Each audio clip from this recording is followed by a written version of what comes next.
ایک بات اور آپ کو یہ کہنی ہے کہ علماء کرام جو ہیں وہ آزادانہ کام کریں.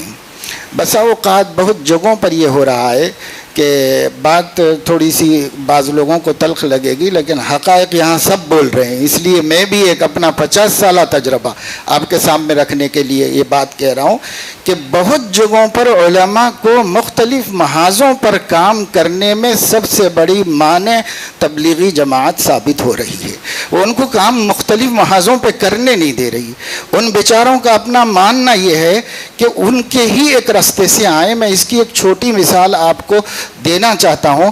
جب میں حفظ کر رہا تھا ہردوئی میں، اس وقت میں ایک طالب علم ہردوئی ہی سے پڑھ کے دیوبند سے فارغ ہو کے دعوت و تبلیغ میں سال لگا کے آئے اور حضرت سے یہ شکایت کرنے آئے کہ آپ کے مدرسے میں دعوت کا کام نہیں ہوتا ہے. اس پر حضرت بہت سی مثالوں سے ان کو سمجھا رہے تھے، صبر سے اپنے ہی شاگرد کو. ایک مثال یہ دی کہ تمہارے گاؤں میں جامع مسجد ہے نا؟ کہا اس جامع مسجد میں آنے کے کتنے راستے ہیں؟ تو انہوں نے کہا 3 راستے ہیں، داہنے بامنے سے راستہ ہے.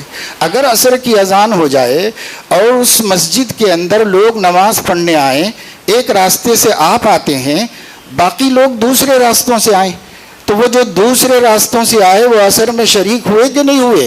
تو مجھے اب تک اچھی طرح یاد ہے کہ انہوں نے کہا کہ میں تو یہی کہوں گا کہ میں جس راستے سے آیا اسی سے آنے والے کی نماز ہوئی.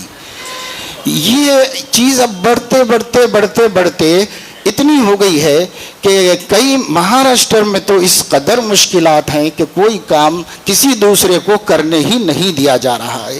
تو میں علماء سے اللہ کے نام پر اپیل کروں گا، دعوت و تبلیغ کا مکمل ساتھ دیجیے، بھرپور ساتھ دیجیے، باہر سے دیجیے، اور آپ جو ہیں اپنا کام، اپنی ذمہ داریوں کو تمام محاذوں پر دین کو زندہ کرنے کے لیے سنجیدہ ہو جائیے اور اس طرح کام کیجیے. یہ ایک بڑی مشکل میرے سامنے ہے، اس وجہ سے میں نے یہاں بیان کر دی. گو یہ ہے کہ آپ کا تجربہ اس کے خلاف ہو، میں کسی سے اختلاف نہیں کرتا.